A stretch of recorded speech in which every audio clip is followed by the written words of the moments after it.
Ladies and gentlemen, welcome to the 3-0 Take, where we talk all things Major League Baseball. Here's Kyle Corwin and Nate Reyes. It all starts right now. Oh, welcome back to the 3-0 Take, presented by Chinook Seatery. This is episode 551. I'll be your host, Kyle Corwin. I'm here with my co-host, Nate Reyes. Nate. Casey, how are we, buddy? How are we? Last pod before Atlanta. It's here. It's here. My week is going so. My week was going so slow until today. My workday felt like it was like 2 hours long.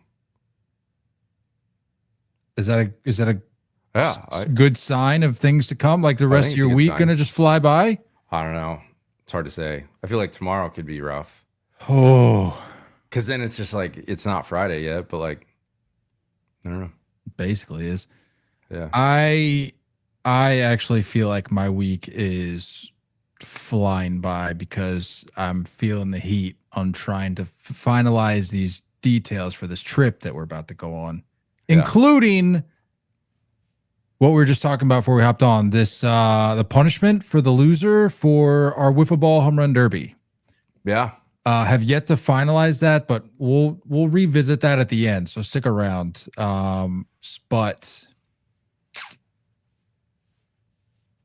it's here that we're knocking on the door. Atlanta, here we come. I'm unbelievably hyped. It's crazy. The most nonchalant. I am busting at the seams. I am jumping through the roof. Well, what's weird, dude, is I was thinking about it on the drive home from work. I was like, I don't know if this is the same for you. Do you watch like what content do you consume?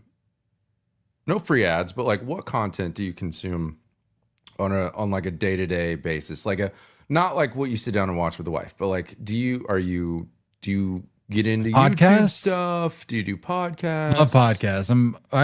The people are like, oh, I'm a big YouTube person. I have a hard time sitting down and like turning something on YouTube. It's either a show if I'm sitting down in front of the TV or I'm listening to a podcast. Why do you ask?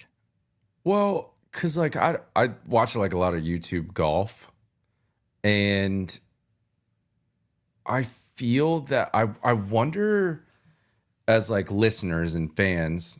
And for those that have like been hanging out with us for a while, you've seen that we've done a couple trips. We try to do one. I think the most we've gone is like every other year. Like that's the furthest out we'll go. Try to do ideally stuff every year if we can. But I wonder if like as listeners, you almost get like desensitized to traveling, like going on a trip. You know what I'm saying? Like I watch a lot of YouTube golf. So like these guys are traveling all over the country. They're playing golf at like different courses. And you're just like, oh, it's just another thing they're doing. And I think it's like strange because I wonder if you, the listener, feel the same way. But it's going to be fun, man. We're going to pump out like a ton of content. There's going to be a ton of videos. There's going to be interviews. There's going to be challenges. There's going to be streaming. We're doing so much. I mean, not to like fully give it away, there might be a banana suit involved. I don't know. That's what I heard. There might be a banana suit involved in this trip to the All-Star game. I couldn't tell you for sure. That's just what's been rumored out there. But I'm hyped because like I consume that kind of stuff all the time. Like I consume like guys just being guys, hanging out, doing guy stuff, traveling. And I'm like, I need it. Inject it in my veins. And here we are. It's happening. So in the chat, the wife and I are headed to ATL on Sunday. Now Cruz is in the Derby. Let's go Pirate. Let's go Pirates.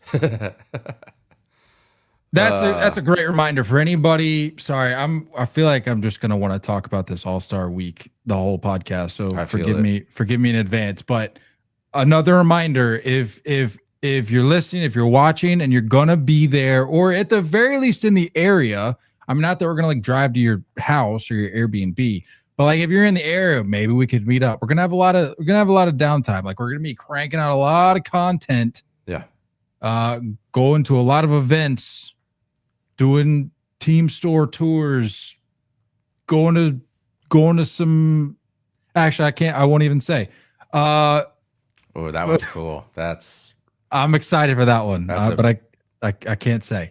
That's nuts. But yeah, we're gonna be doing those things, but on the flip side, we're gonna have some downtime. So we'd love to meet up with some listeners, some watchers, and the like. Yeah. Spencer in the chat says hitting the Waffle House. Might have to hit a Waffle House. I feel like they gotta set a certain time cutoff though for an Atlanta Waffle House. I don't know if I'm trying to go there past disrespect. Well, I'm not trying to go there past. Crowd. It's a different crowd that shows up after midnight, I feel. Well, really any Waffle House, but specifically in Atlanta, I have to imagine those Waffle Houses past 10 o'clock get pretty rowdy. Yeah. Yeah. Who's to say? I guess we'll find out. Maybe we just risk it for the biscuit or the waffle. Nate, let's talk some ball. Speaking of the All-Star week. Well, before we do that, in the chat, Bridge of October. I mean, you can't go to the Waffle House before midnight. There's no reason to go there when other places are open. Also a valid point. That's fair. It's also a valid point. Have you noticed Jake and Josh have inverted logos? Oh yeah.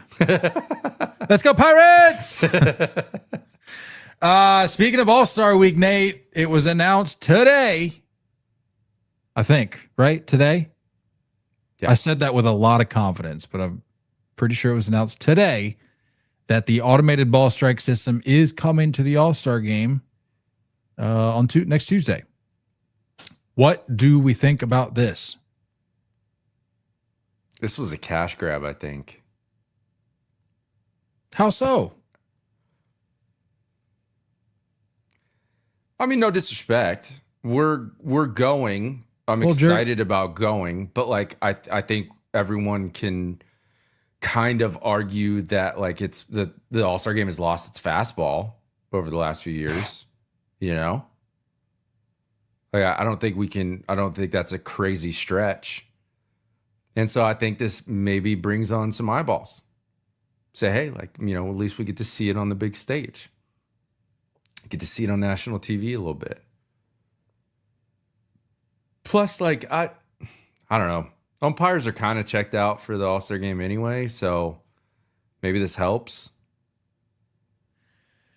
I did some soul searching today, and I said, you know what? It's time to grow up. It's time to be an adult. It's coming, bro. And that's exactly what I was about to say. I just need to come to terms with the fact that this is what the ABS system is what we're gonna have.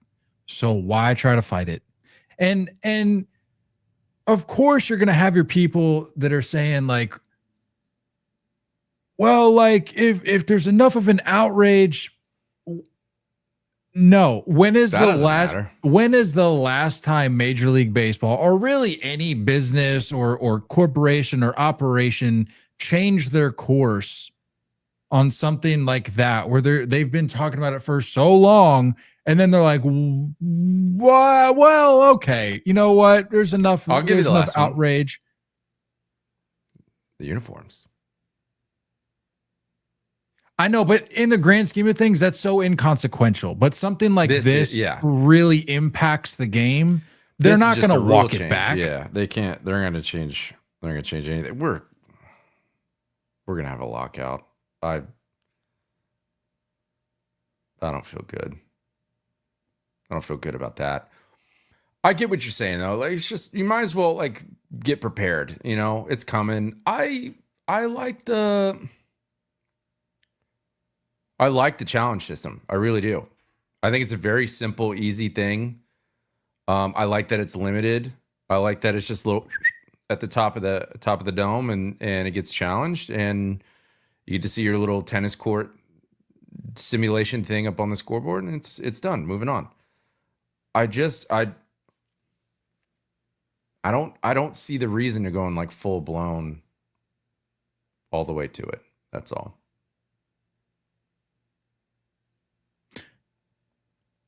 I mean, I guess it's smart on behalf of Major League Baseball. I didn't. Were there grumblings or not grumblings, but like were there rumors of this happening for the All-Star game? I feel like this just kind of. I mean, I'm sure they like behind closed doors had been talking about it for some time, but I think as fans we had no idea that this was happening. But I'm like, I guess good on behalf of Major League Baseball to like get it out there, put it on, like you said, put it on the national stage, and at least give us a chance to see it in real time at this level, not in the Atlantic League or something that doesn't really impact the day-to-day of Major League Baseball, and have it not really matter at the end of the day. Like it'll give us a display, or it'll put it on display. It'll give us a closer look. I'm sure they're going to have, infographics and everything queued up for the broadcast. So to really hammer home, what this system is all about, what it's going to do, what it's going to help. That's a good point. Is that's something that we're going to have to kind of rely on you, the listener, for anyone that's not attending. Obviously, we're going to be there in person, so we're not going to be able to experience it the same way. So when we get back and we kind of have like a recap, I'd like to know what that experience was like. Like I'd like to know how it was viewed, and I don't know, man. I don't love it. I really don't.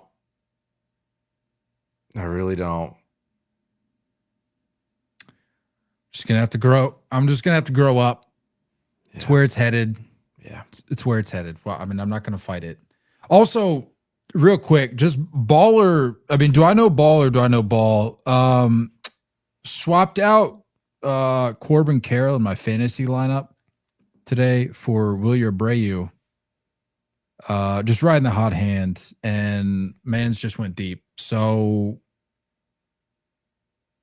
I love when that pays off. Just putting Noah Ball on. I'm fighting for my life in fantasy. On notice. Fighting for my life, quite literally.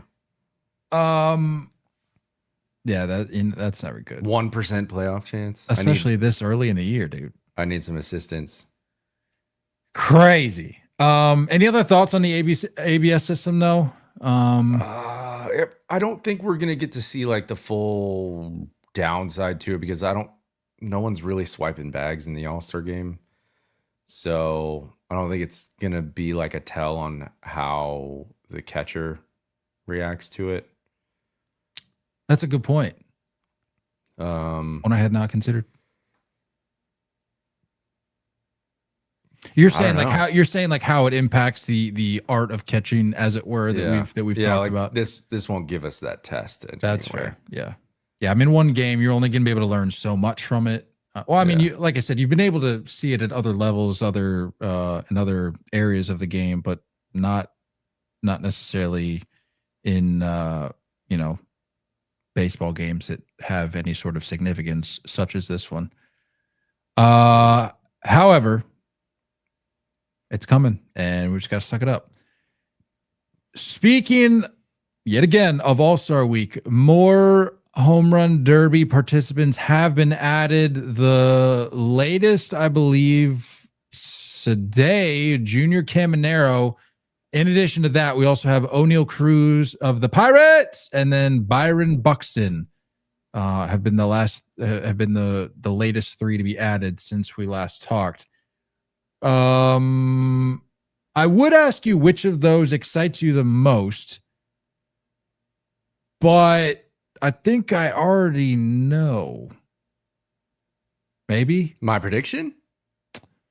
No, I'm saying of those three, which one you're most excited? I predicted O'Neal Cruz to be in it. Well, I was like, it needs to happen, and then it did a few days later. Sure, but when I shared the news with you today, that Junior Cameron, when I broke the news to you, I mean, I would have thought that Aaron Judge had been added to the Derby the way you responded. Bro, this is pure entertainment. This is about a show. You know what I mean? And when I put in the group chat, I was like, think back to his walk-off in Winter League last year. That was pure entertainment. And that's when I sent you the smalls. Like, oh my God, you mean that's the same guy? I completely forgot. I had not put two and two together when thinking about the potential impact for electricity at this derby. Well, I mean, like these names, I understand if it's not like the household names. I understand that you may not be super hyped if we're missing the Judges and the Schwarbers and the Pete Alonsos and the, you know what I mean? Like I get that we're kind of missing that element, but as far as like athleticism goes and like able to put on a show, Byron Buxton drops tanks. O'Neal Cruz literally hits the ball harder than anyone in baseball. And Junior Caminero is going to have one button done on his jersey and 4 chains popping. And going to be I gotta pull this. I gotta refresh myself on this winter ball. It took him 45 minutes to round the bases, bro. Oh, okay. Yeah, I absolutely remember this. See what I mean? Hold on. Oh, yeah, here it is. Okay. You gonna put it up? Yeah, I guess I could. Here. Give me a sec. Won't get flagged. It's not MLB, right? Who knows, man? Some producer that works for Winter League. Hello, yo. Remind me who else we got in it. Who we talked about last episode. Cal Raleigh, Acuna, and who was the other one? We just talked about this. Why am I blanking? Cal Raleigh, Acuna.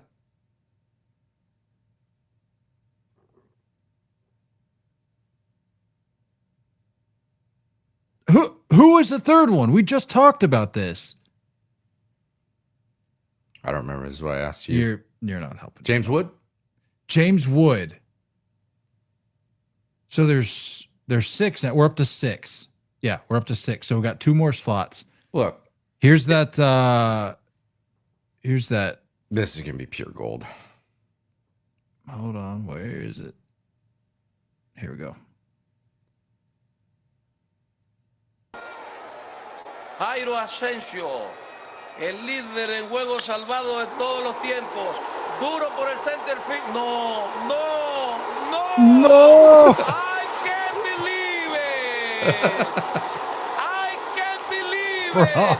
Lo hizo. Look, this man is going to put on a show. ¿Qué palo ha dado este muchacho? Oh boy, are we in for something? I'm telling you. We are in for a show. I'm telling you. Look at this man. 3 days to round the bags. Yeah. And in no hurry. Bro. This wasn't a walk-off, by the way. This was just to take the lead in the top of the ninth. This is a go-ahead homer. What are we doing? Throws the helmet. Oh, man. This is going to be electric. Oh, the real question is, what do you think is going to happen if he wins it? That's what I'm saying. That this is going to be so entertaining. If you know ball, this is going to be, I think, one of the best home run derbies we've seen in some time. I genuinely feel that way. That's like raw talent wise, we've seen what James Wood is capable of doing. Junior Caminero, I'm pretty sure, has the fastest bat speed in baseball. O'Neal Cruz hits the ball harder than anybody. Cal Raleigh has really started to solidify himself in the MVP conversation as a favorite and is leading the league and setting, like, as far as a collective group goes, this is insane. This is, I understand that we don't have the household names in the big names, but like, this is going to be great. Average bat speed to your point, O'Neal Cruz, number 1 in baseball, 78.5. Number 2 on the list, Junior Caminero at 78. Told you. Like James Wood, 8th. These guys are going to put on a freaking show, man. It's going to be fun. It's going to be really, really good. And I highly, highly suggest tuning in and being locked in. These guys are going to put on a show. Hey, shout out Jacob in the chat. Hey, homies. Let's clap it up. Nate had a chance.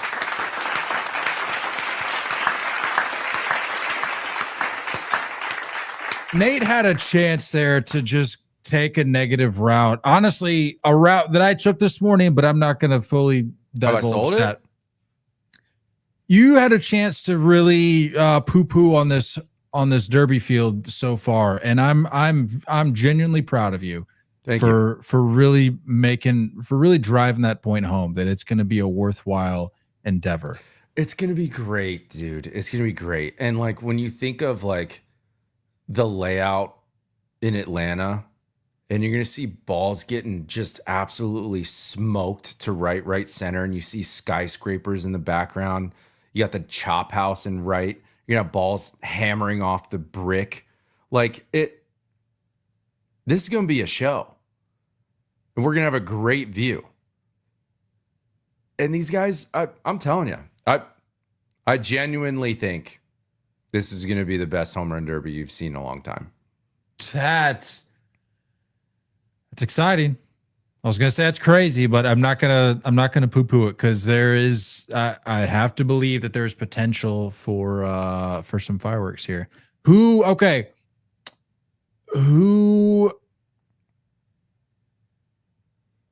We said there's 6, 2 spots left. Who would you fill out? Knowing who's already said no and who still could potentially be on the table. Who? Oh, Ian in the chat said it's going to be the best in the last 4 to 5 years easily. See, that's what I'm saying, bro. This is what I'm saying. If you know ball, you know what pop is coming. What type of athleticism is coming. This is crazy, dude. It's going to be good. When's the last time Nate in the field had to convince Kyle of something in a positive manner? This is what we do, guy. This is what we do. This is crazy. Who would you fill out the last 2 spots with? Obviously, like I said, not being able to go with the guys such as a Pete Alonso, Schwarber, who have said no. Okay. It's just I'm kind of looking through. While you do that, teams. While you do that, I'm actually gonna. We were talking about it in our fantasy group chat this morning, and I said, when the Caminero news broke, I was like, I kind of sent like the just like straight face emoji, just like Junior Caminero's in the home run derby, and then the boys came to Caminero's defense. They're like, "Whoa, this doesn't move the needle for you," and I'm like, This is my rookie of the year pick too. No. Yeah. Junior Caminero? Yeah. That's news to me. I don't remember that being the case. I'll pull up the notes. But I brought up the question, like, okay, throw what we have in the field already out the window. Throw out the guys who have said no out the window. Start from scratch. Who would your dream home run derby field be if you could choose? I said, trying to find it here. Had some surprises in here, I'm sure. Shohei Ohtani,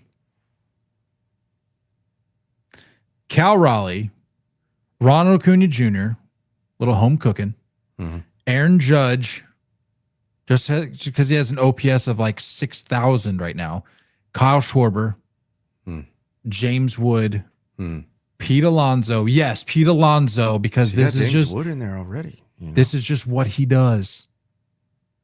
And O'Neal Cruz. That's my 8. I don't know if I can rattle off an eight spot, an 8 piece for you right now, but I'll say my next 2, my dream next 2 right now for like counting out the guys that have said no. Give me Ellie, De La Cruz, and Gino Suarez.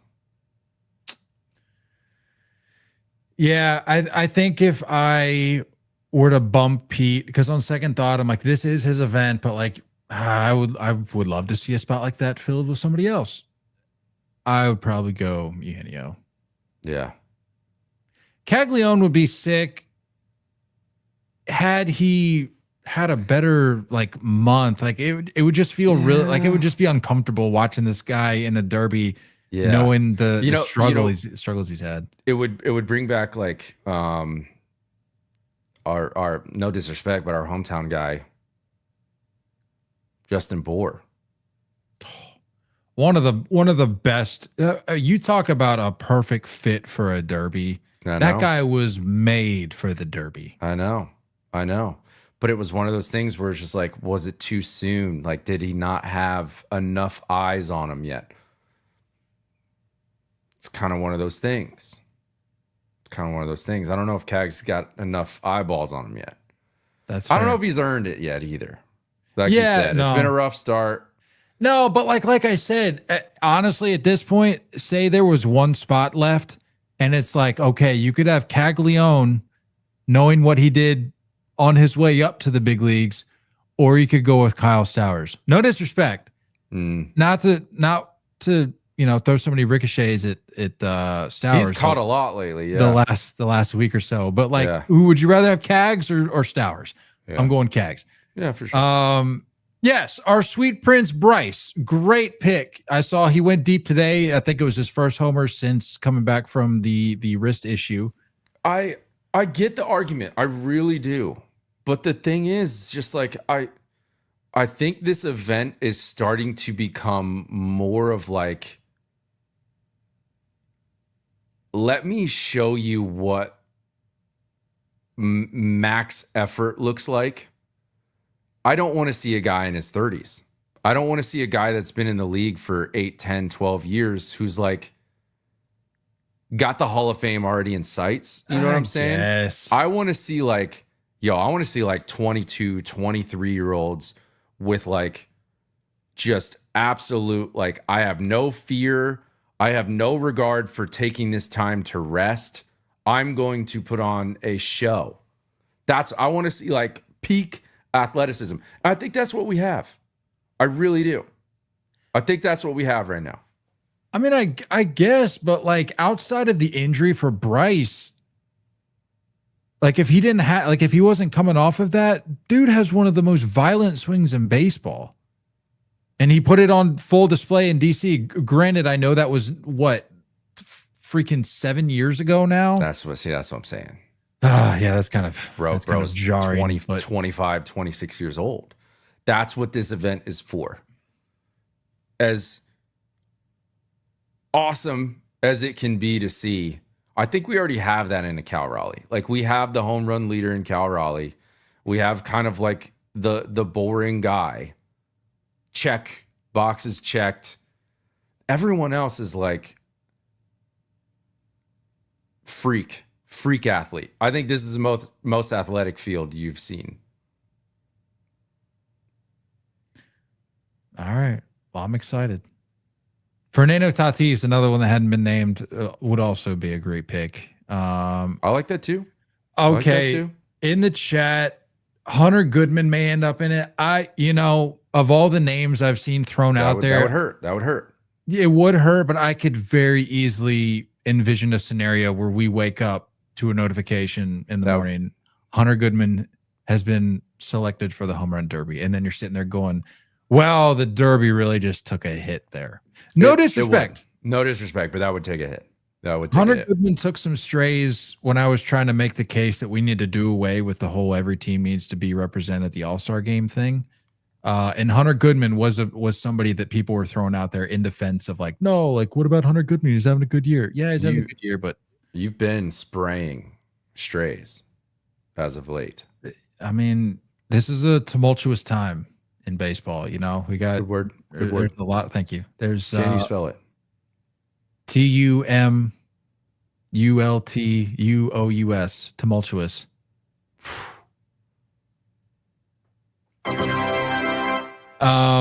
There's a lot of takes flying around. There's a lot of opinions flying around. Also, Jacob in the chat, it says Cal Raleigh boring. Jacob, you got to have the one boring guy. That's Jacob and I's relationship seems fractured right now with him trying to pull a fast one with that 999 challenge recently. Our relationship seems what? Because Mans has done it twice in the last 2 weeks. Yeah, bro. Jacob, shout out Jacob in the chat. He wanted a proper call out. Here's your call out, Jacob. Jacob, as you can see on the screen there, that is the individual responsible for 1.5, I guess, 999 challenges. He did one. Where was the first one? Philly. Yeah. And then the other one was last night at Camden. Shout out, you're doing it. I think it was like a rain delay game, right? Yeah. Or there was at least some bad weather. He texted me asking for a shout out, and I was like, it might have to be. It might have to be an intervention at this point. Yeah. I mean, to run that back. It's a good point in the chat. It's basically an 18, which that's a cry for help. But at a certain point, yeah. All right, Jacob, redeeming yourself. I too said Michael Bush. I threw out Michael Bush as an option, and the more that I hear it, the more I like it. I like that. I would do Michael Bush or Gino Suarez. I wouldn't want both, if that makes sense. I don't know why, but that's the way I feel about that. Yeah. Is that okay? Yeah. It's acceptable. I'll allow it. John in the chat, Jacob's original 999 was as legit as Pujols' final season homer numbers. Sure, it counts, but does it really? John. Talk about perfect illustration. John. I mean, talk about, it counts. Like, we'll give it to you, but John gets it. Yeah. John gets it, and so do we.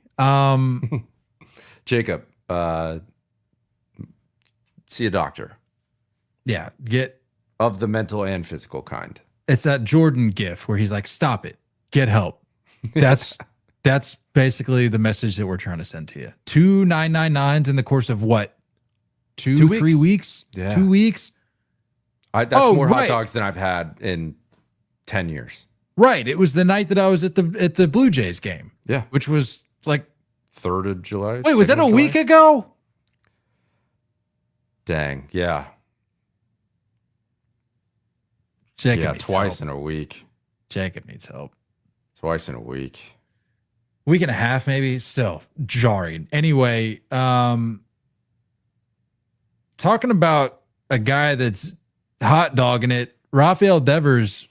Bro, what is going on? 10 out of 10 segue. Thank you. One could say 9 out of 9 out of 9 segue. One could. Rafael Devers, what are you doing, guy? Talk me through this, man, because this is not a good look. So it was reported that Rafael Devers had stood up Giants legend Will Clark, who had offered to provide some assistance, some sort of talking through some side session coaching on playing first base. Because as you remember, Rafael Devers said they're the ones that make, meaning the powers that be with the Giants. He said, they're the ones that make the decision. I'll play wherever they tell me to. Okay. Apparently did not show up on any of the 3 days that Will Clark was out there waiting at first base to help him out. Apparently he got stood up, and this came from the horse's mouth. Will Clark on his podcast, who I think he shares with Eric Burns, if I'm not mistaken. There's a name. They do a podcast together, and he said it himself. This wasn't speculation. This wasn't like, where's Devers? And they kind of look around and they just assumed that no, this was straight from Will Clark's mouth. He said, he stood me up. He said, let me find the quote.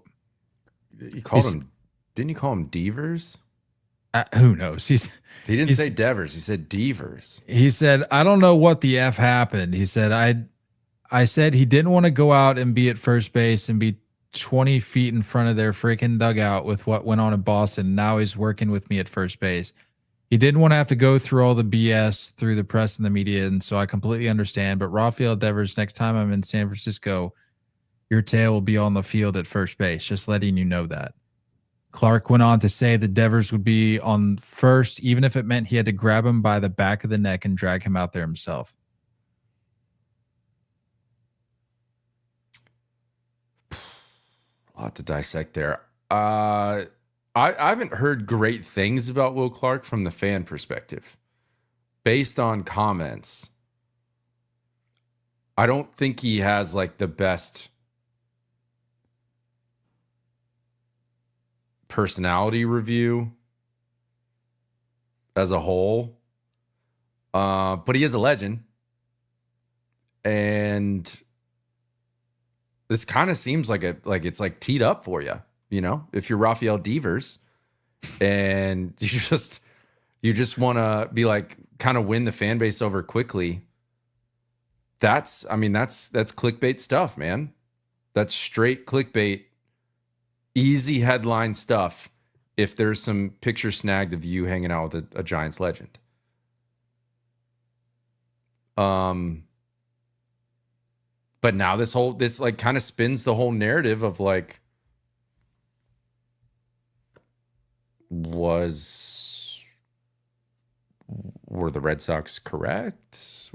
Did they kind of get ahead of this? Well, here's my thought on that. And because like I've said before, the Red Sox are just phenomenal at kicking people on the way out the door. When they shoo them out of town, they will just spew the most random PR nonsense just to cover themselves, make themselves look good, and make fans go, oh, I guess I see why they kind of did that. I think there was something with Tito with like pills or something, like outing him for it was a whole mess, dude. Just I'm like, come on, like we got to be better. Anyway, when this whole thing happened, I'm going, is this another situation or is this another instance of that? Right. But like I said, this is coming from Will Clark. Like this is independent of anything the Red Sox are saying or could have said. Like this, this is like happening in a vacuum, essentially, where it's like Devers could have shown up. And I don't know. I don't know if there's more to that, because I heard that, like you said, maybe he's just trying to duck the media and stuff, and or something like that. But I'm like you said, it just seems like a layup. I don't know what reason you would have for not doing that. And so because of that, it makes one, what you said at the presser of like, oh, I'll just play wherever. It makes that a little questionable. And it also makes the Red Sox look better in the grand scheme of things. Mm-hmm. Of like, okay. And I was reading some article today, and it was like Devers was chalked up throughout the duration of his young, call it young career as a member of the Red Sox, as this happy-go-lucky kid who just loved hitting homers and spitting his gum out and seeing how far he could kick it after games. That was something he did.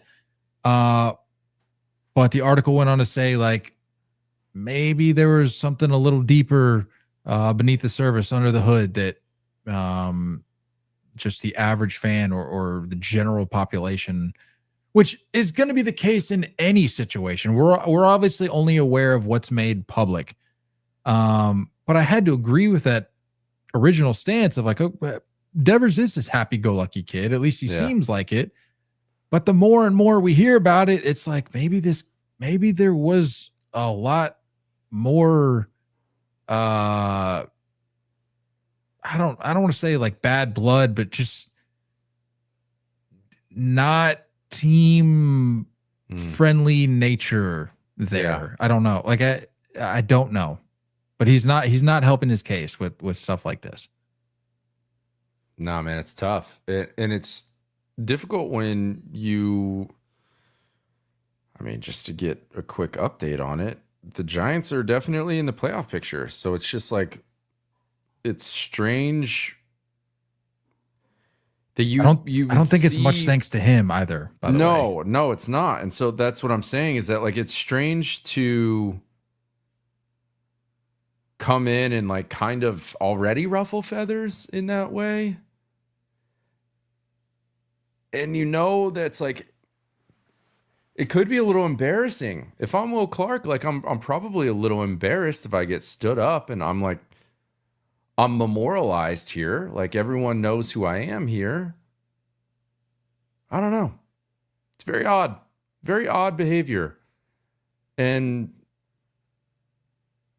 I don't know. Was Will Clark like, I'm unfamiliar. Was he like known for his defensive abilities? Admittedly, it was before my time. I can't Same. say. Like I thought he was more of a hitter than anything else. But well, like, still, like we've covered, anything is better than what Devers is providing you. Because again, as I said, Rafael Devers, since his call up, was the worst defensive third baseman in baseball. Yeah. Yeah, man. I don't know. Whatever you want, I'll do whatever you want. Like that's the whole conversation. I'll do whatever this team needs. And like if you're getting traded and that was the narrative, you would think, hey, let's kind of just leave that in the past. Let's get ahead of that and make sure it doesn't become the narrative moving forward. And now it is. And now every baseball podcast is talking about it. And now Will Clark, loudmouth or not, has gotten a lot of coverage and a lot of reposts going on the last few days. And it's just like, it's tough, man. Like at a certain point, it's like, what's the common denominator here? Mr. Devers. Well, speaking of Devers, Andrew in the chat asked, would Devers be a good home run derby participant to get his image back up, if that's possible? Has he done it before? I feel like he did it once. I can't recall. I can't recall him doing it. I mean, I agree. I think he'd be great. Yeah, it says he's declined invitations to participate. I think he'd do well. He has reportedly cited feelings that he's not a home run hitter in batting practice as his reason for declining. I get that. I get it. Sometimes you just don't feel like you got the juice when you're hitting 40. I won't hold that against him. I don't know. This is not a good look. Like I said, the Giants are in they haven't had a superstar in a while. They're very much like a doubt us, fly under the radar type team. You know? So it's like, it's weird to get your first superstar in a while and like, it has a lot of negative narrative going on. I don't know if there's any truth to this tweet, but Rob Reinhardt on Twitter, I'm mentioning it right off the jump. I don't know if there's any truth to this, but if there is, it's interesting. Rob Reinhardt on Twitter says the San Francisco Giants front office is seriously concerned with character defects shown by Rafael Devers recently. Per source, I'm told it started with him no-showing first base practices with franchise icon Will Clark, culminated in a tirade aimed at teammates and clubhouse staff following the Giants' loss to the A's on Friday. Tirade? Yeah. I don't know. What a mess. I'm over it. I'm done talking about Devers. Fine with me. What about Devers? Devers, I'll talk about. Devers, I'm out. You know, a guy that I'm in on, Jacob Misiorowski. This dude is the truth. I know we talked about him a week or two ago. But guy just continues. It was that start that lined up with him and Skeen same day, right? Yes, that's what it was. Yep. Speaking of which, in his young career, Jacob Misiorowski has already outdueled Skeens and Kershaw. Oh yeah, good little line against the Dodgers yesterday. Which I know outdueling Kershaw in the year 2025 is requires, I guess, a footnote, but still. Did you see the thing, by the way, where Kershaw apparently said he didn't know him, and Misiorowski was he said, Kershaw said, "I know him now, huh? That was super impressive after the start against Dodgers. That was unbelievable. It was really special." That's cool. That's gotta feel pretty good. And then Misiorowski said, "I saw something online that he didn't know who I was, so I hope he knows me now." No need to. This isn't bulletin board material. No need to get hyped up. No animosity needed. No ill will spoken towards Kersh. I know it was a good line, but did you happen to hear? And I'd say hear, not see, Ohtani's home run off of him in the first inning? No. The sound of it was like, oh my. 431 feet. I mean, it was a nuke to center, but like the sound of it was like as if he was taking BP and the stadium was empty. Like it was loud. I love that. But good line. And that's a great way to rebound. Yeah. That's a great way to rebound. Because that was in the mouth right away. That was literally leadoff home run. Yeah. Yeah. And then he goes on to strike out. I love how it says career high 12 batters. It's like, okay, what is that? Like it's been a month. But still, that's impressive. This kid, I mean, every start that he adds to his resume only builds the case that this guy is legit. This isn't just like a young buck comes up for a cup of coffee and like strings together a few starts while they need some spot starts. Like, no, if he continues to do this or even like slightly less than what he's given you, he's going to be a mainstay in this rotation. Like, this is insane what he's doing. Big time. It's crazy. And I know we made that joke about the whole like Andy and Toy Story throwing Woody away once he got buzzed, but like I'm seeing a lot of Jacob Misiorowski content, like the breaking down the nickname. And I think they finally settled on the Miz, I think is what I saw. Is that correct? I can get on board with that. I mean, it's different. It's not too flashy, nice and simple. Well, nice I think and it's clean. kind of like a play on the Wiz, right? Right. Yeah, I know. But that's what I'm saying. Yeah. It's you can work with that. Big fan of that. Handing the Dodgers their 6th consecutive loss, by the way, last night. No, I thought, didn't they play today? Was it 6 after last night? I thought it was today. Did they not play today? Oh, that's right. They did play today. So that would have been their 5th yesterday, but today was 6th today. They've been swept in back-to-back series, man. Time to hit the panic button about the Dodgers? No, I'm just kidding. No, not quite. I would never do that. Well, here's a question. How many games would the Dodgers have to lose in a row for you to panic? In a row? In a row. They're already at 6. How many games would the Dodgers have to lose in a row for you to panic? What do you mean by panic? Like cancel the season? It's subjective. My panic is like they're going to miss the playoffs. They've lost their first, kind of like where the Yankees are right now. You lose your first place spot in the division, and there's major questions about you even getting into the postseason. I think that would require the Dodgers to lose at least 15 in a row. Just out of curiosity, let's look at what they've got. Let's play out that scenario. Oh, they got a series against the Giants in San Francisco to round out the first half. So you'd have to lose. That'd put you at 9 if you got swept there. Then you got 3 games against the Brewers. That put you at 12. And then you got a 3-game set against the Twins. So you'd have to get swept by the Giants, the Brewers, and the Twins. The Brewers twice during this stretch, which is not easy to do. Yeah. I mean, 0.0000001 chance that happens. But if you had to pick 3 teams to do it, like they could be worse.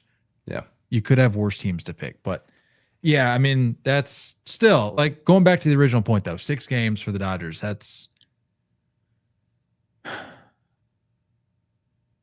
I don't know. If they snap it next game, whatever. Like 6 games.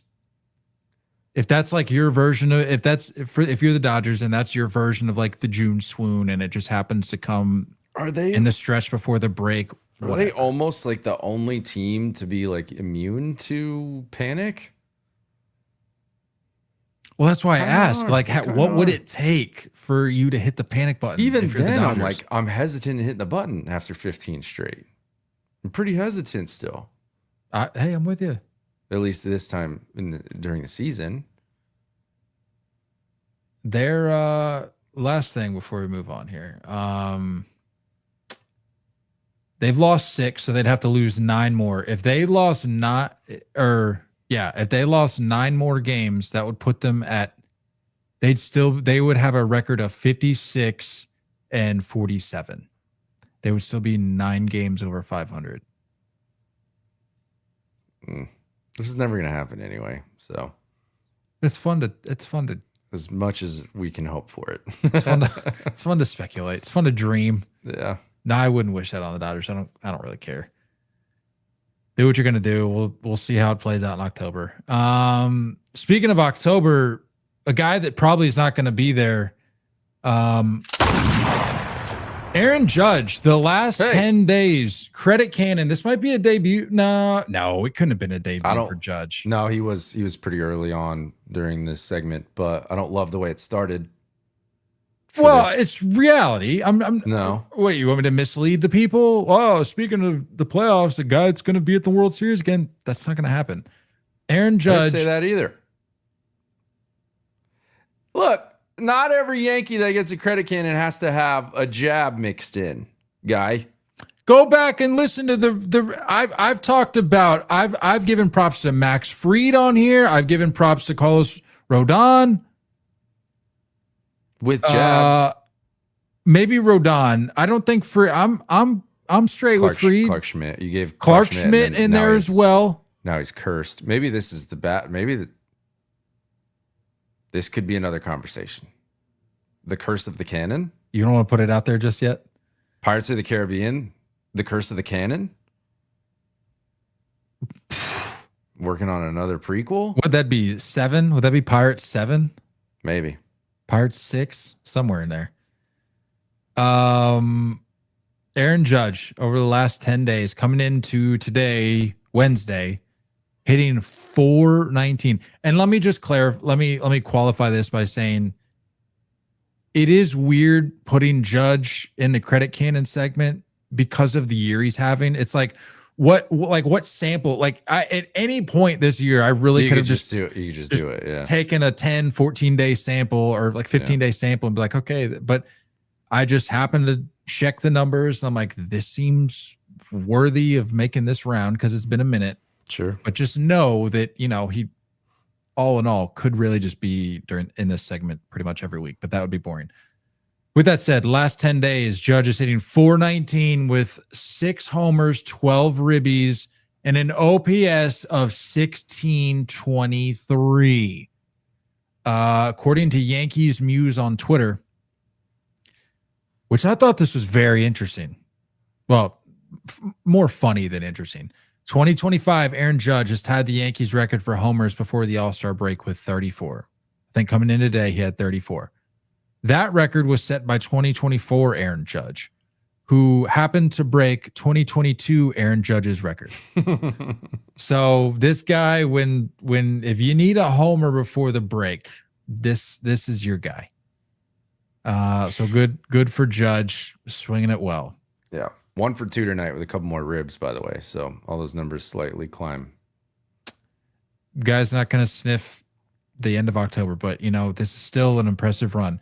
Next up, Corey Seager over the last 10 days hitting .324. It's less about the stretch he's on now, and you can speak to this. He was on your fantasy team before you traded him to me.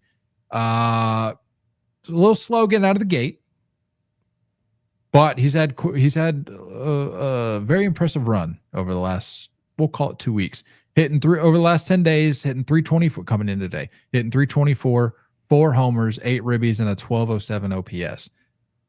According to Depressed Ranger on Twitter, Corey Seager over the last 30 days, slashing 281, 436, 573 with 7 homers, a 1,009 OPS, a 178 weighted runs created plus with it, which is eighth best in baseball, 57.1 hard hit percentage, which is 5th in baseball, 1.6 F4 second best, and 19.7 walk rate, which is 3rd best. So he's finding it. So good for Seager. Yeah, and I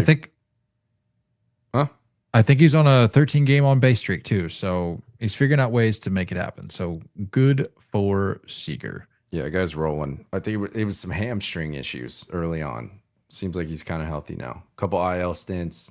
Seems like he's back. Rangers go as Corey Seager goes. And you know what, Nate?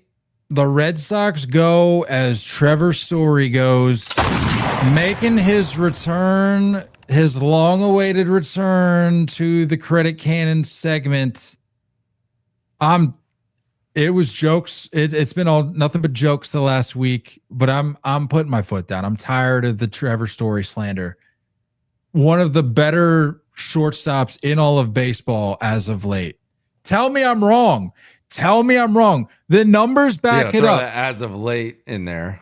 Oh, yeah, because he was the worst qualified hitter in all of baseball for an entire month. I'm not going to pretend that was not reality. No, however, I tell you what, who's not going to be on this segment is Anthony Volpe. Trevor Story over the last 10 days hitting 405, which is knocking on the door of what Judge has been doing the last 10 days, by the way.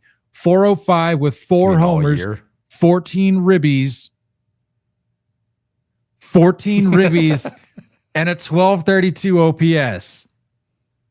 Nate, you know how many shortstops in Major League Baseball have 15 plus homers and 55 plus RBIs? 2. Ellie De La Cruz.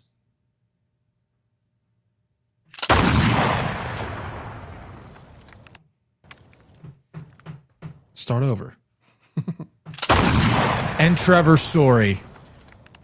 I mean, it's about time. He's making enough money. Chill. Since June 1st, he's slashing 315, 346, 567, 913. I don't know why that's got four slashes. Weighted runs created plus 149.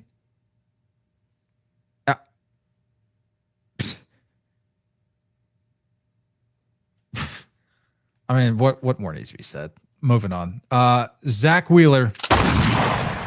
The last month, he's 3-1 with an ERA of 0.68. 54 strikeouts across 6 starts since June 9th. And by the way, threw a CG against the Reds last start out on the 6th. 12 Ks in that performance. Nate, where do we stand on the National League Cy Young conversation? I was going to ask that because I feel like every time it comes up, it's just like a lock for Paul Skeens.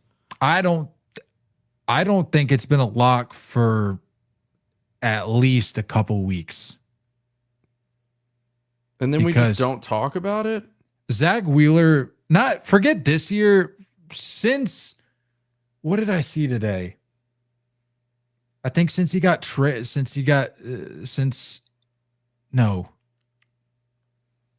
it was from the start of his Phillies tenure. Dude has been one of the best pitchers in baseball. I mean, we kind of know that, but like when you really sit and look at the numbers over the duration of time, it's insane. But this year,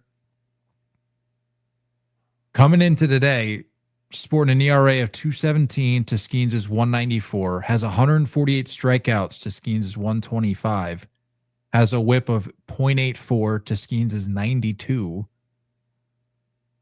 Opponent batting average 177 to Skeens' 186, and they both have logged 116 innings. Who's your National League Cy Young right now? For sure, Wheeler. Easy peasy, man. People aren't going to like it. These games mean more. There we go. I was trying to find live odds. He's now the favorite, minus 140 according to FanDuel Sportsbook. Paul Skeens next at plus 115. Seems to be a pretty big gap before you get to Logan Webb. And two other names, by the way, who also wear Philly uniforms. Bro. Christopher Sanchez and Ranger Suarez, which is crazy. Who was that first one you said? This is what I talked about. Christopher Sanchez. This is what I was talking about with this rotation, bro. Continue. No. Keep going. I just wanted to give a preview. I was trying to tell people that, I mean, if this was the Luzardo trade, put them, and I know it's kind of been like up and down for Luzardo this year, but like this, when going well, is a problem in the postseason. All they got to do is hit and play defense. That's it. Pitching is taken care of. Christopher Sanchez is a freak. Say it with your chest, Nate. I did. Christopher Sanchez is a freak. Christopher Sanchez is a freak. Over the last month, Christopher Sanchez is 2-1 with an ERA of 1.71 with 42 strikeouts across 6 starts since June 8th. Is this a credit cannon first teammates during the same episode? I wondered that. I was sure to pair them together. Could be. But it's quite possible. Something to consider. Funny enough, I feel like the Yankees may have actually been a candidate for that earlier with those aforementioned names. I don't know. Hard to say. But yeah, good on Christopher. I mean, going back to June 8th, he's only had one start less than 7 innings. One of those starts was 8 against the Marlins. Every other start, 7 innings, 8, 6, 7, 7. I mean, talk about it all the time. Length out of starting pitching is you don't see it as much anymore. But the fact that not just him, like we've talked about, that the staff is cooking right now in Philly. That's what I'm saying. If they're in the postseason, that is a concern because that shifts a whole series. If you have one of your starters going 7, 8 innings, that shifts everything. Gives an extra day for the bullpen. Pfft, look out. Look out. I just want it on record that this was the last year that I was giving the Phillies a shot. So I was out on them. If they go on a run, I'm in the clear as an honorary Phillies fan. It's true. Shout out Henry for bestowing that honor upon me. I'm in the clear. I don't have to find receipts or anything. That's been documented. Yeah. Lastly here, Nate, for the credit cannon, Seth Lugo. How about it? Over the last month, 3-0 with an ERA of 1.25 with 38 strikeouts across 6 starts since June 12th. According to Jake Eisenberg on Twitter, last night was Seth Lugo's 50th career start as a Royal. His 2.90 ERA as a Royal is the lowest in franchise history among pitchers that have made at least 50 starts with the team. That's crazy. What uniform is he wearing after the deadline? I hate that we're having a conversation about the Royals being seller. This was just not something that I anticipated. I get it, but age, you're not in it. This has to be the move. This has to be your marquee move as far as sellers go. I mean, like bias aside, if the Red Sox were looking to do what they're talking about doing, where they're going to be buying and selling, which I hate that. I've never understood that. I don't get it either, approach. But in this scenario, I do, just based on the cluster in the outfield. Well, like, okay, let me clear that up. If you're like offloading to clear up a log jam, I'm talking about like maybe multiple like a players. soft sell based on where you are in standings kind of thing. Yeah, like multiple players being shipped out. That like I don't know. Who's to say? But this could be a situation. I mean, what's Seth Lugo going to fetch at the deadline? Or what's he going to require? I think he's going to need a lot of play. Because the Red Sox weren't in. I think the Dodgers are obviously in the hunt.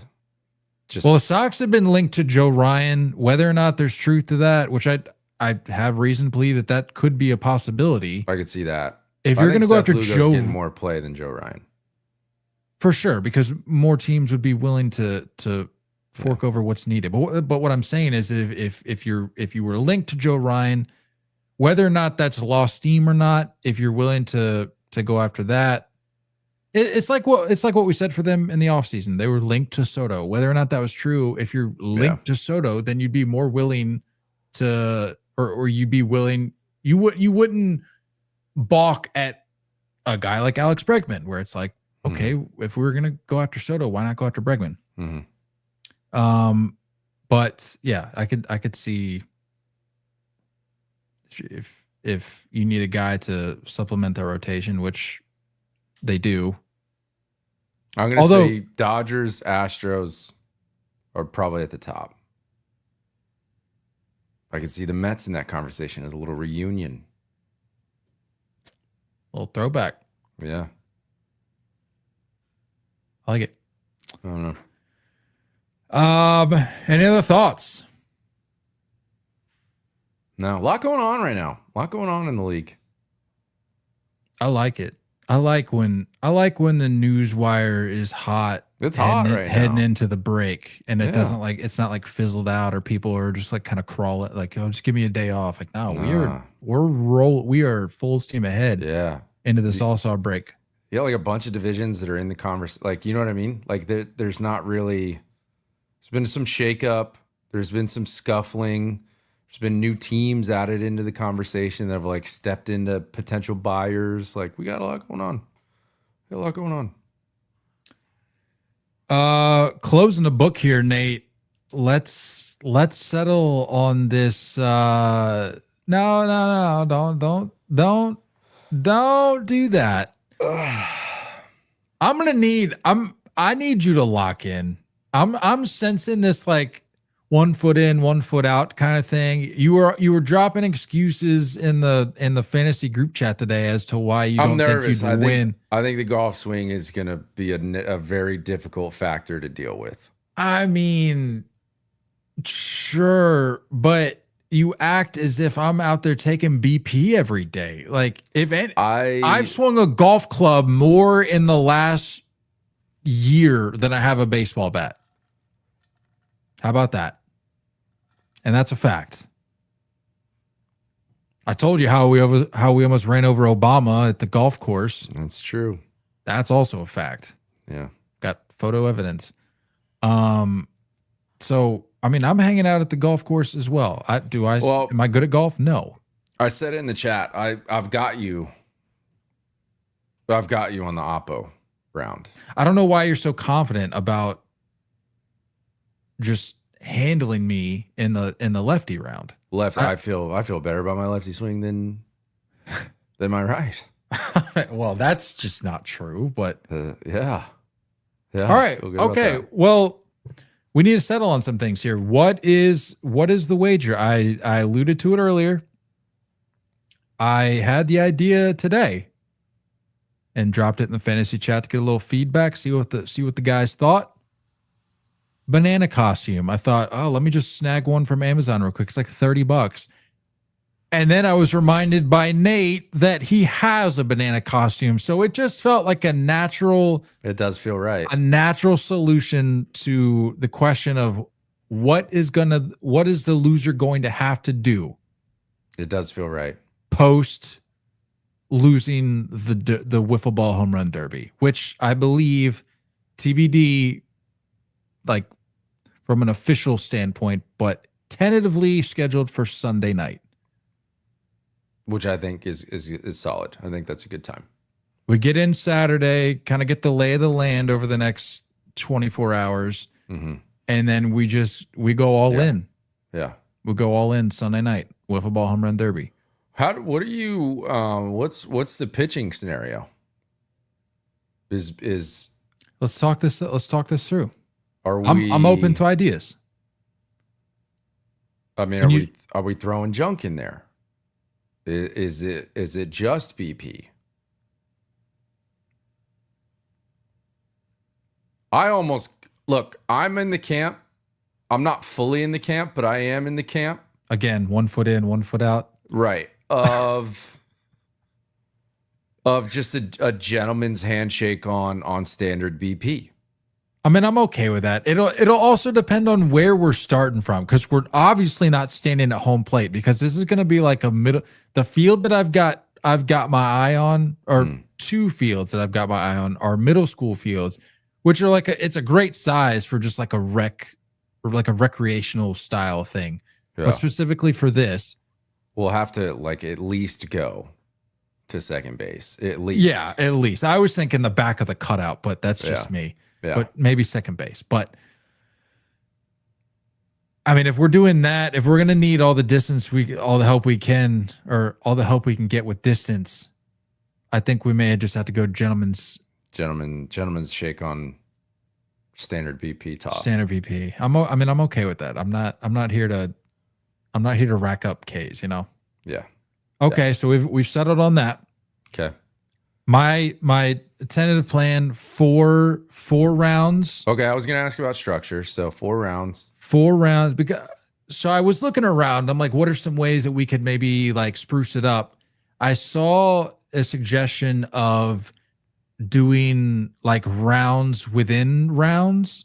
So if you win a round, it counts as a win for that round, if that makes sense. And you do best of 5 or something like that. It made more sense when I was reading it, but I was thinking just go 4 rounds, total home runs at the end, 2 rounds at the beginning, standard homers, or standard scoring. Third round would be the lefty swing round.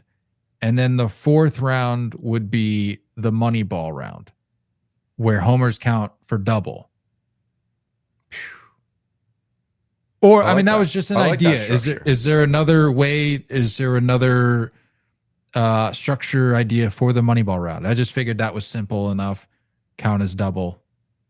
Gives guys a chance. Gives one of us a chance to get back into it if we're down. Yeah, I'm cool with that. Does that work? I'm fine with this. I'm fine with it. Okay.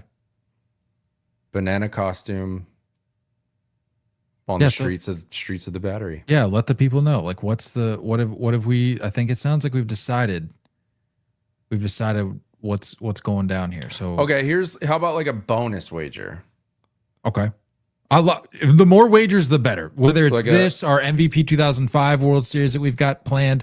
The more literally, you have to come up with a wager with that too. Yeah, I will bet on anything. A bonus wager, maybe if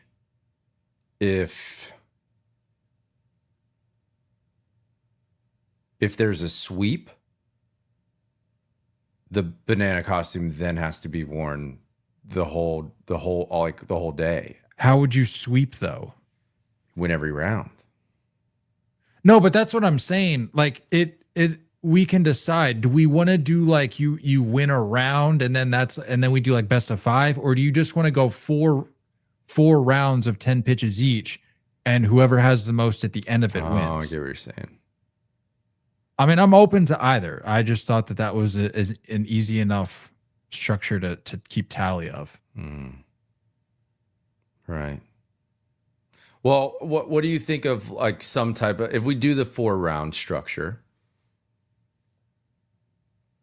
and it's not a win per round kind of thing, it's just one overall dub, what is the bonus that forces you to wear the banana costume into the game?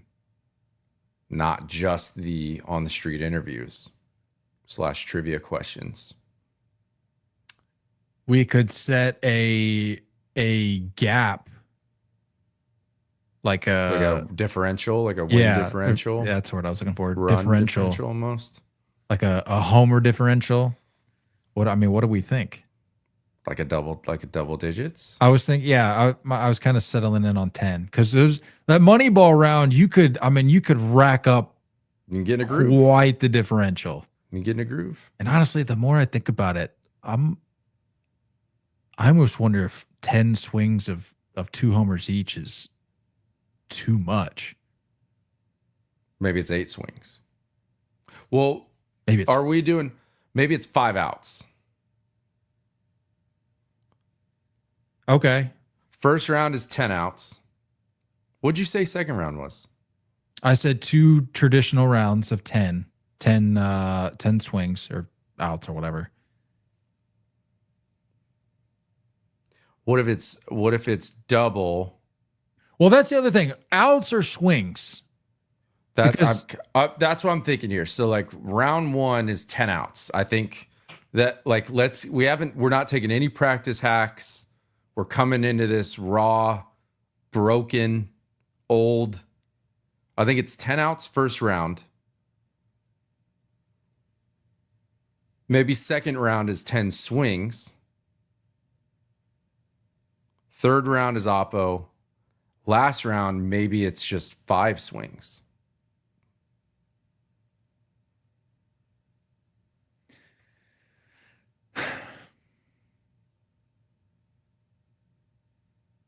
Walk me through that one more time. 10 outs first round. So like we're going old school, like to where you could, in theory, just keep it. Just keep it going. Keep the hot hands. Yeah. Okay. 10 outs first round. 10 swings second round. Let me jot this down. Oh, okay. Hold on. We're switching swings. Yeah. Round for round. 10 outs first round. 10 swings second round. Oppo. Hold on. Round 1, 10 outs. Round 2, 10 swings. So that is a finite, is what you're saying. That's like a finite round, in theory. Right. Round 3, oppo. And that's maybe like a...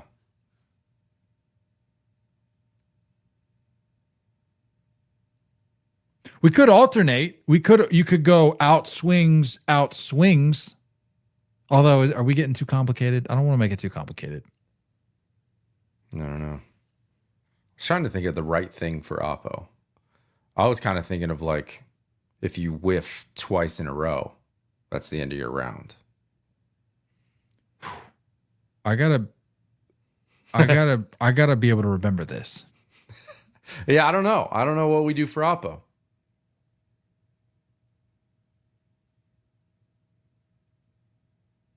I think if maybe we it's just 8 outs, maybe it's just a little less. I think if we go,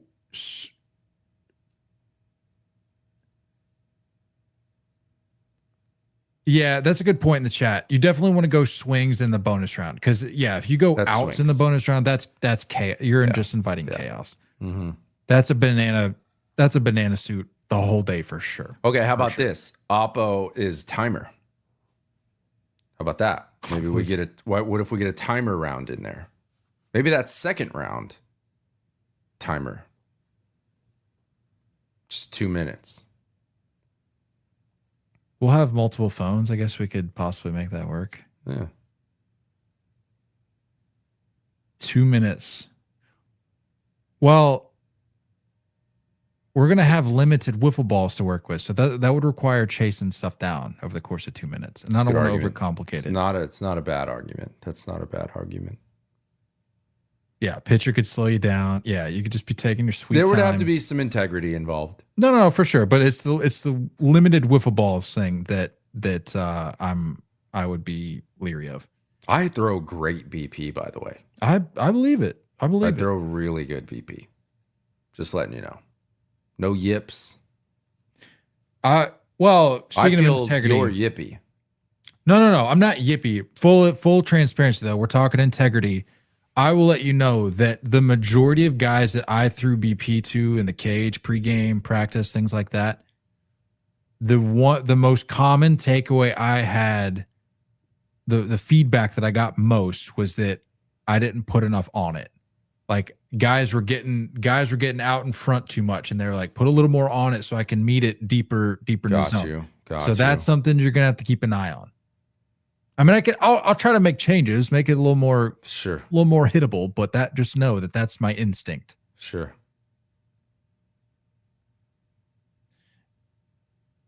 All right, so we're 10 outs, then 10 swings.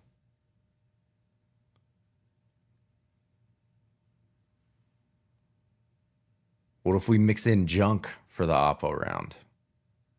I mean, that's evil. We're allowed to start throwing some junk. But I do like the potential for some ugliness, some leveling the playing field. Yeah. Okay, so round 1 we're going 10 outs. Round 2 we're going 10 swings. Round 3 oppo with junk. But what is that? What's the out? How do you get out? What's the situation there? I just say we go. Do you like that? Maybe that's 3 whiffs. Let's not get cute with it. Let's not overthink it. I like the alternating, because you said the bonus round you're going to want to go swing. So yeah, let's just alternate. Let's go 10 outs, 10 swings. Oppo round is 10 outs. Okay. With junk. And then bonus is double. Moneyball, 2 homers, 5 swings. Well, we could just go 10 swings. 10 swings. That's fine. Yeah, just to keep it 10 all the way across. Yeah, keep it easy, or keep it consistent. Yeah, I like that. All right. I dig it. All right. No junk on the last round. No junk. Only junk on round 3. Yeah. Good. All right. I like that. And have we officially decided banana? Oh, so we said homer differential of 10 or more requires. You gotta wear it. You gotta wear it the rest of the night. But what if we can't get into the stadium? I have a feeling we'll be fine.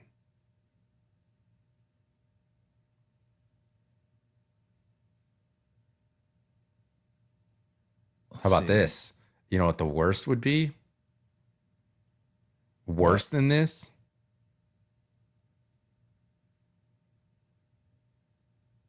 You got to fly home with it on. Stop. No.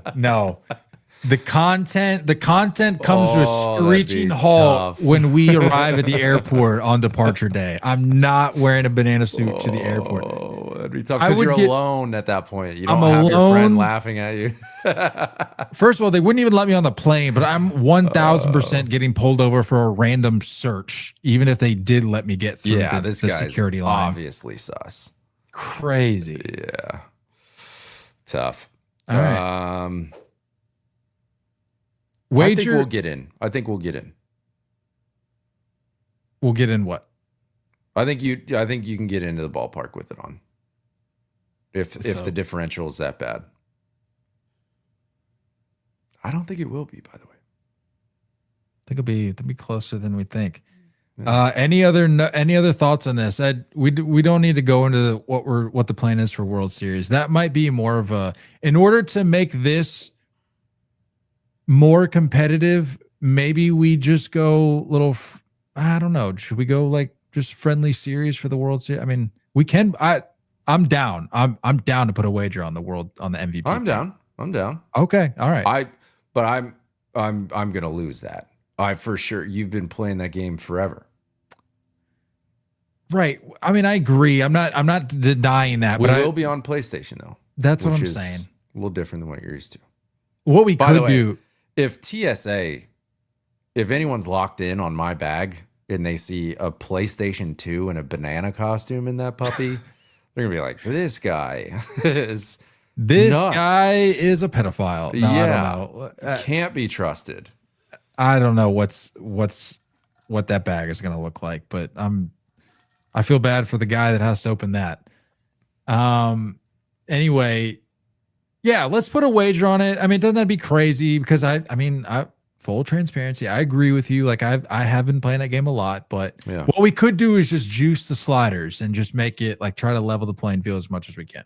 I don't like that either. But yeah, we'll come up with a wager for that. That'll be best of 7. And as a reminder, I think we'll be able to start that best of 7. We'll get on that Saturday night. We'll get Saturday night. Yeah, when we get in. Might even get 2. That actually might be even better, actually, because it'll get busier, especially with the Derby and the game Monday, Tuesday. Yeah.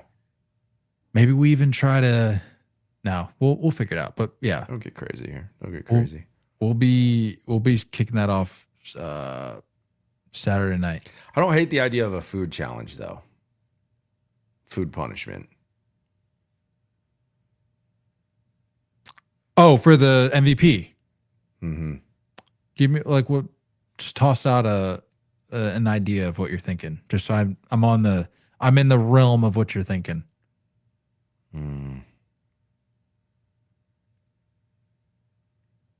I don't know. Some with quantities, Eat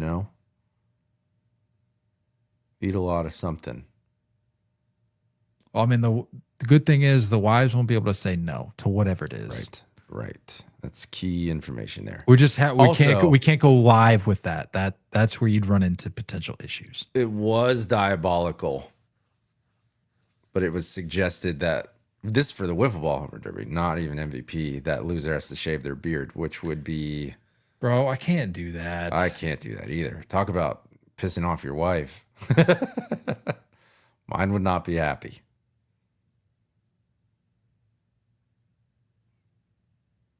Maybe if I was still playing college ball and there was a little less here to work with. Right. I've puffed up a little bit, so the jawline isn't what it used to be. Yeah, you don't want to see this. I'm grateful and blessed that I can grow this, but you don't want to see it without it. Yeah. We'll workshop the wager. I'm just glad we solidified this home run derby wager. I'm looking forward to it. I think that's gonna be fun. And for those of you wondering, like what's the context of wearing it the next day or the day after? We're gonna be pumping out content. We're gonna be roaming the streets of the Battery, getting some doing some interviews, getting some TikToks, passing out some Chinook seeds, doing some trivia, doing some TikTok. So if you're, like I said, if you're in the area, look for us. Look for the guy in the banana costume, and I'm even bringing stickers, dude. Some like high quality pod logo stickers. Nice. So it's gonna be good. And all that to say, that's when you'd be wearing the banana costume, right? Or the loser, we'll say.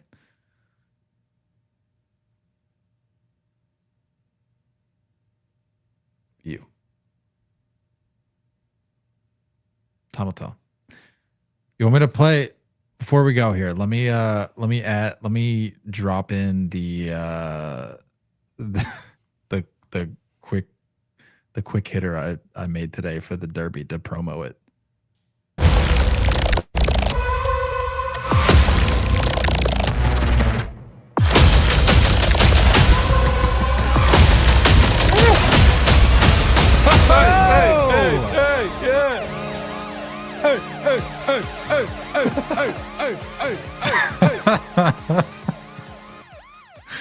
Oh boy, this is gonna be good. I'm excited. I'm gonna need you to lock in. Maybe something embarrassing at like the All-Star game where you gotta start the wave or something like that. You have to try to start a wave until it's successful. Okay, I like that. What do you think of that? I like that. That's good. I saw somebody recommended, it was like you have to walk around with a sign or a shirt that says like Ohtani or Acuna is mid all day. Ooh. Like have to explain it, but I like the wave. That'd make for good content. Yeah. And that's just fun, man. That's just fun. Good old fashioned. So that's the MVP bet, which means we'd have to get the series in before Tuesday. because we could do it at the All-Star game. Okay. The All-Star game, the waves got to happen at the game. Yeah. All right. I'm writing it down. Easy enough. So the banana punishment would potentially be on Monday. That'd be Monday. Yeah. Yeah. Yeah. We'll know Sunday night who would have to wear it Monday, and then Tuesday can be the wave. Yeah. Until it's successful. So you could be doing this for That's right. an hour. That's right. We paid all this money To make an ass out of ourselves. not even that, but to potentially miss like a third of the game trying to start a wager, or start a wave. But that's what we do. Yeah. All right. So the wager, just to finalize here, the wager for our MVP 2005 Best of 7 series live from All-Star Week in Atlanta is you have to start. The loser of that series will have to start a wave at the All-Star game until successful. Because if you don't start well, if you're like 0 for 2, 0 for 3 on attempts, you could get some boos. You could get some. Yeah. You could piss some people off. Yeah. And you might even get some people that work this event coming down the stairs being like, buddy, Enough. Give it up. What do you do at that point? Yeah. I don't know. My hope is that it's the All-Star game and people are there just to have fun and they're not super worried about wins and losses, Yeah. That's all we can hope. That's a tough punishment. That is. At first I was like, oh, that's kind of fun, but now we're talking about like a potential fallout. I'm a little nervous. Yeah. Because you got to get vocal. You can't just stand up and randomly do it. You got to be like, wave in 1, 2, 3. All right, here we go. Let's run it back. Yeah, you're going to get booed for sure. Yeah. Whoever it is. Because I'm on the ban the wave team. Which is crazy. Camp. Crazy. I'm in that camp. But I don't do it when it comes around to me. So you're one of those guys. I am. I'm a hardo. Anywho's. There it is, people. We made it. We made it. Next stop, Atlanta. Getting in Saturday afternoon. We'll be there through the All-Star game. You're lucky. You get to sleep in a little bit Saturday. Yeah, but we're getting in like around the same time. Yeah, but I got to get up early because I lose 3 hours. Sure. But coming back is nice. I was going to say, you can salvage. I only lose like an hour. You can salvage part of your workday if you really wanted to. Shh. Just in case we have spies, we don't need to get that out there. All of Wednesday is spoken for. All right, I'm getting back late. That's fair. Get back real late. No, I mean, I meant you could salvage the workday, like if you wanted to be the hardo and work, over those overtime hours that you work just almost every day. If you wanted to salvage some of those hours, that's obviously what I meant. Yeah. I won't. I'm counting on it. I'm probably gonna have to get back. I'm gonna get back at like noon and just take some of those cleansing pills just to clean out my system from everything that occurred over the prior 4 or 5 days. It's gonna be gloves, a lot. I think gloves are coming off for me. Eating wise. What does that even mean? Like, I don't know. Gloves are never really on, even here. Yeah, I was gonna say, this is where you lock in. Not really. I think I was put on my story. I was eating a skillet cookie last night at Chili's, so gloves are already off. Maybe you're just priming yourself. Speaking of food, last thing before we go, Jacob in the chat. The one food you're wanting to try while we're there. Is there anything food wise that we just have to do while we're there? Because I have to imagine I have something. I don't know if you're on board with it, and I don't know how it fits into the schedule. What do you got? But I've been to Atlanta once, and I had the most incredible chicken and waffles. at this place. Yes. And it was like, but this might be my first chicken and waffles, actually. I don't know if the I've ever had chicken it. was like spicy. It was like a Nashville hot type chicken. That's fine. And then it was like they had collard greens in the waffle. I'm out. How you feel about collard greens? I'm out. No. But you might be able to get You might be able to get just a regular waffle. Please. Yeah. But I'm telling you that might have to be the case. I don't know the proximity to it. It's on this like, they have like this pond in Atlanta, like this big like lake pond thing. And then there's like this like 10-mile walk line thing where people like walk and bike. And there's like a little market that starts at that walk line. And you walk in and there's just like a bunch of little individual restaurants in this market. And thank you, Laura. Collard greens are great. But it's I get it. It's a little different. It's in the batter of the waffle, which is a little wild, but incredible. So that would be the one thing I would say. Are you seeing this in the chat? No. Jake says they have a massive sandwich at the park. Last time he was there, says his in-law shared it and it fed 4 to 5 of them. What is this about? What is this about? Is this actually that large of a sandwich, or are you just like related to mice? Truest. I mean, no disrespect, of course, but no disrespect. The home run stack sandwich is massive, featuring 2 beef patties, candied bacon, smoked brisket, red slaw, onion rings, curly fries. Yes, I remember seeing this.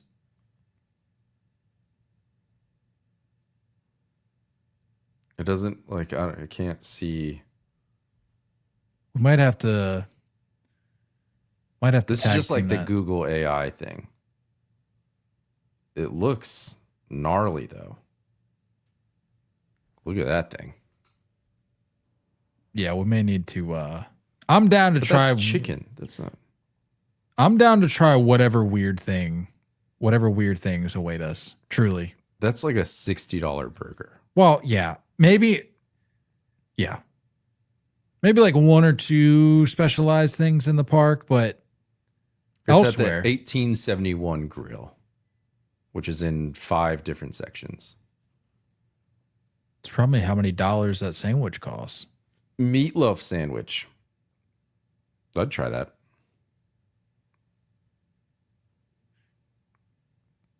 Southern nachos. Oh, I'm seeing in the chat that sandwich has Coca-Cola barbecue sauce. You're in now. I'm buying that. I want to see. If not the sandwich, just the sauce. How much is the home run stack? It's $100. No, it's not.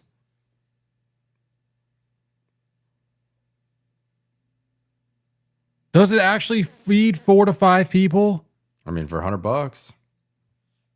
That's what I'm asking. It better.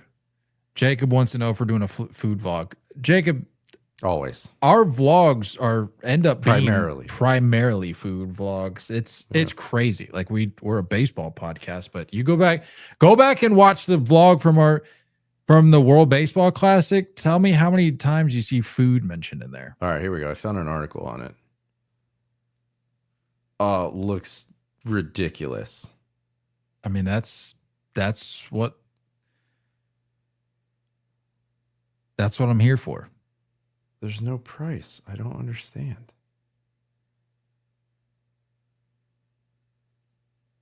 It's crazy.